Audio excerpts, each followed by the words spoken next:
किसानों को डूबने से बचा ले।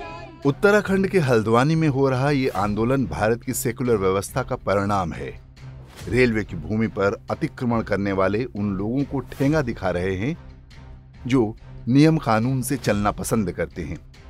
जिन अतिक्रमणकारियों को रेलवे अधिनियम 1989 के अंतर्गत जेल होनी चाहिए थी, वे सड़कों पर उतरे हुए हैं, सरकार और प्रशासन को ब्लैकमेल कर रहे हैं। उत्तराखंड की सीमा चीन के अधिकार वाले तिब्बत और नेपाल से लगती है।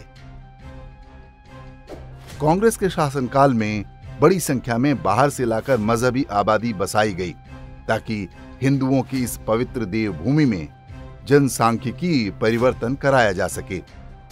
ये एक पैटर्न है जिसके अंतर्गत मजहब विशेष के लोगों को देश के विभिन्न सीमावर्ती क्षेत्रों में बसाया जा चुका है। इसके पीछे का उद्देश्य समझना बहुत कठिन नहीं है। सोनिया गांधी की विश्वास पात्र रही दिवंगत कांग्रेस नेता इंदिरा हृदयेश को हल्द्वानी की ये अवैध बस्ती बसाने का श्रेय जाता है। आज उनके परिवार की राजनीति इसी अवैध बस्ती के वोटरों पर आश्रित है। धीरे धीरे यहाँ पर 4,500 से अधिक मकान और व्यापारिक प्रतिष्ठान खुल गए। पंचा सटाने से लेकर ढेरों अवैध कार्य यहीं से संचालित होते हैं। लंबी न्यायिक लड़ाई के बाद ये भूमि खाली कराने का आदेश हुआ। अब मानवता की दुहाई दी जा रही है। विषय को थोड़ा बदलते हैं। अयोध्या में भगवान राम की जन्मभूमि पर भी अवैध अतिक्रमण था। 500 वर्ष तक वे हटने को तैयार नहीं हुए।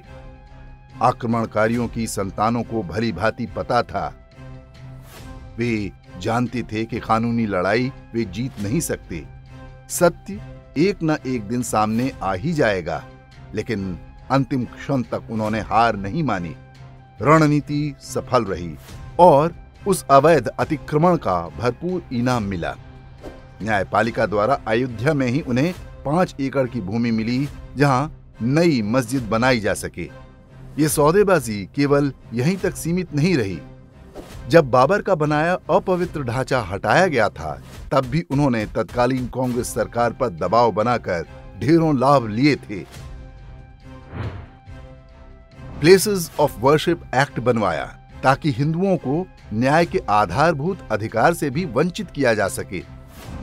वक्फ बोर्ड कानून में बदलाव करवाए ताकि हिंदुओं की किसी भी धरती को हड़पने का कानूनी अधिकार मिल जाए। बाबरी ढांचे की कीमत वसूलने का ये क्रम 2014 तक जारी रहा, जो अलग रूपों में आज भी चल रहा है। काशी, मथुरा, भोजशाला समेत हजारों मस्जिदों में झांकते प्राचीन मंदिर स्पष्ट देखे जा सकते हैं। फिर भी आक्रमणकारियों की अवैध संतानें मानने को तैयार नहीं। उनकी रणनीति बहुत स्पष्ट है। हम एक मंदिर मुक्त कराकर खुश हो रहे हैं। उनकी गिद्ध दृष्टि पूरी भारत भूमि पर है।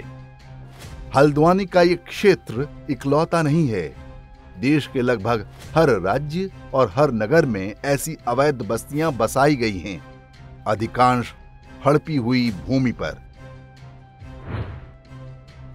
ऐसा नहीं है कि हल्द्वानी के इन अवैध नागरिकों और उनके हितैषियों को नियम कानून की जानकारी नहीं। वे जानते हैं कि इस न्यायिक लड़ाई में भी उनकी हार तय है, लेकिन उन्हें पता है कि दबाव बनाने पर भारत का पूरा तंत्र घुटने टेक देगा। सौदेबाजी होगी और रेलवे की भूमि खाली करने के बदले में वे मोटी कीमत वसूल सकेंगे। हो सकता है कि उन्हें उत्तराखंड में ही किसी अच्छी भूमि पर ले जाकर बसाया जाए। वहां पर उनके मकान और दुकानें भी सरकार ही बनवा कर दे। उन हिंदुओं के पैसे से जिन्होंने अपनी मेहनत की कमाई पूरी निष्ठा के साथ सरकार को टैक्स के रूप में दी थी। देश में सेना और रेलवे के बाद सबसे अधिक भूमि वक्फ बोर्ड के पास है, लेकिन ये अतिक्रमणकारी वक्फ की जमीन पर नहीं बसाए जाएंगे। उन्हें तो उन सभी रणनीतिक रेलवे लाइन और हाईवे पर नियंत्रण करना है जो किसी भी आपात परिस्थिति में अत्यंत महत्वपूर्ण हो सकते हैं। वे देश में ढेर सारे चिकन नेक बनाना चाहते हैं। भारत का सेकुलर तंत्र इस काम में उनका सहायक है।